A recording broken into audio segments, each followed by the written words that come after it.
Good morning, guys. Hope you're doing well. Happy Sunday. We're going to do the bulletin in the morning on Sunday because it doesn't matter what time we do it. We can do it in the evening or the morning. The data won't change. So if I get it done in the morning, it frees up my day.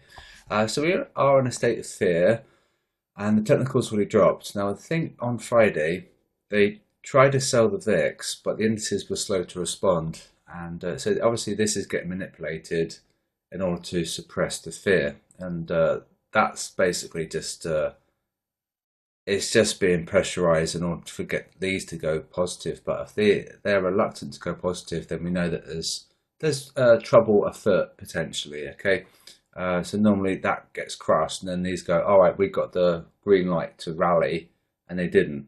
So obviously the big fish didn't really like the NFP. So it's all eyes on this FOMC. CPI PPI combination this week, so it's going to be very roller coaster. And at the moment, we are in a state of fear, and the US 500 is looking could be quite heavy. However, the US 30 could be up for a pump, so we may see like a divergence between the S&P 500 and the US 30 because the sentiment is diverging slightly. And gold made a static flip for a sell, but we've gone back below 50%. So let me talk about the analysis, and I'll bring the trading station across. So this is gold. Okay, so we went above 50% here, and we had the big move. And the thing is, as I said in Discord, is that if depending on what happens tomorrow or tonight, so I say, as we go into Asia, London, New York, it's going to be huge for gold, because if they sell, then this is going to be at the bottom. If they buy, we'll continue its free fall, because we're at the 50%. We're actually at 49.95%. We're just shy of 50%. If we go above 50%, and then they're going to be net long, so someone has to take the other side of that bias. So if the herd, the dumb money, are long, the entity that reverses them are going to be short. Right, so it's very, very important. Open, and it could be quite bumpy, to be fair, and it might all depend what happens here.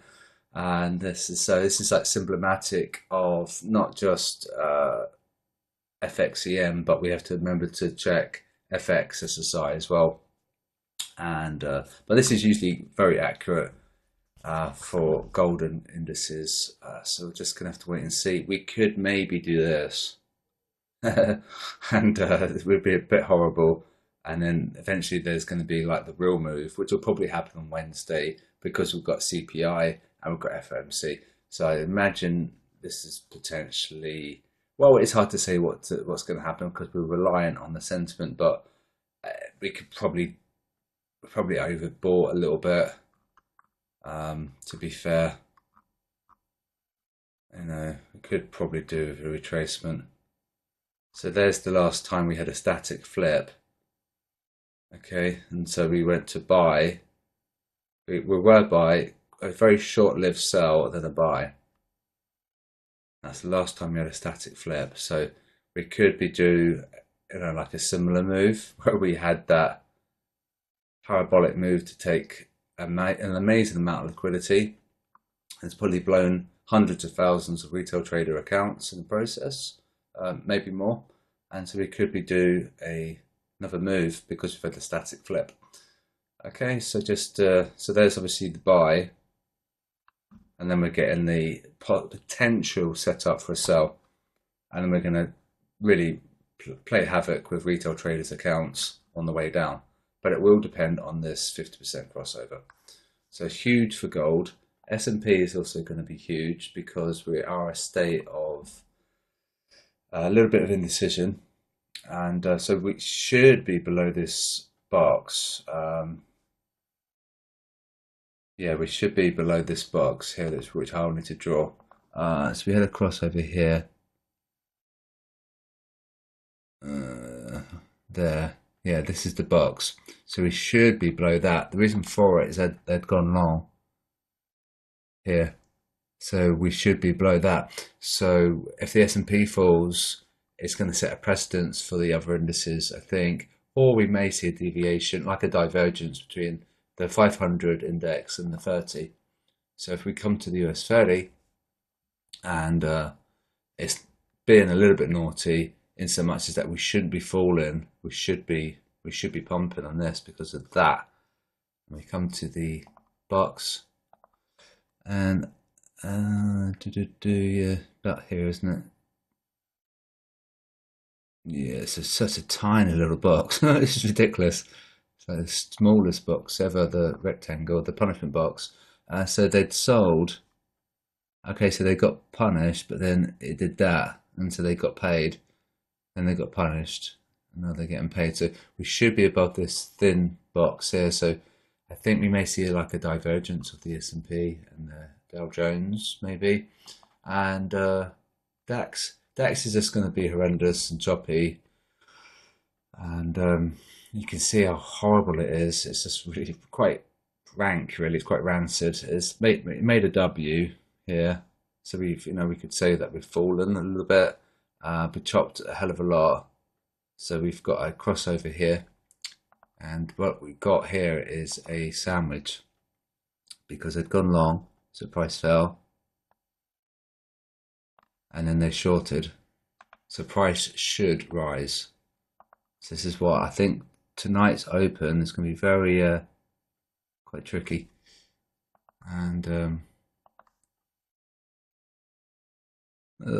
yeah, here, isn't it? Yeah. It's like a sandwich. Right?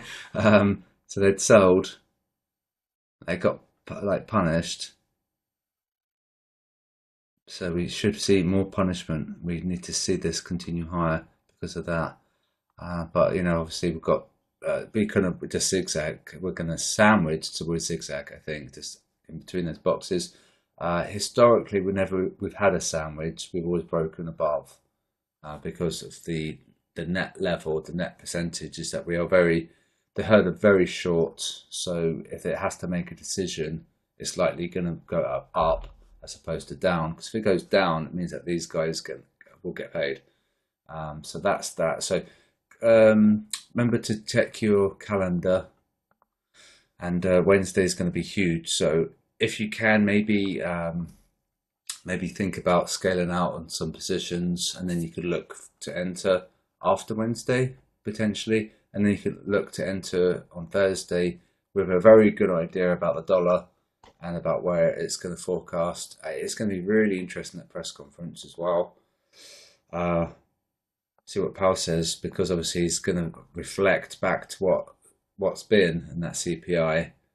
And obviously we had that strong NFP as well. So it's going to be very interesting to see what he's going to say and whether or not he's going to be able to calm the markets. We could see a little bit of a risk-off scenario in so much as that the yields did perk up a little bit on Friday.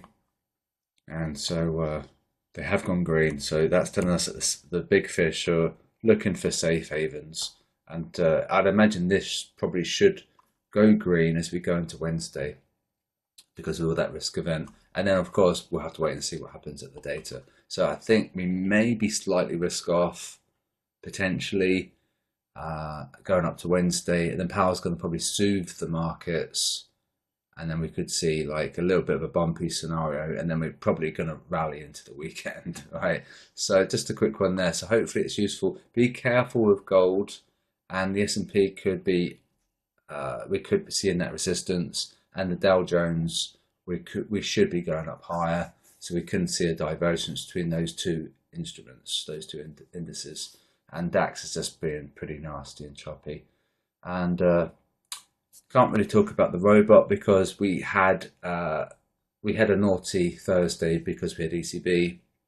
As you know, we trade the Euro USD, and so we had a negative day on Thursday, but a good day on Friday. So I don't think we need to make any changes. If anything, we could potentially switch it off on ECB days, but we'll see how we go for the next one. But obviously, Thursday was huge because ECB, they cut. And although that was priced in, it did cause a lot of volatility and we got stopped out quite a bit on Thursday. So I don't think we need to make any changes in the bot.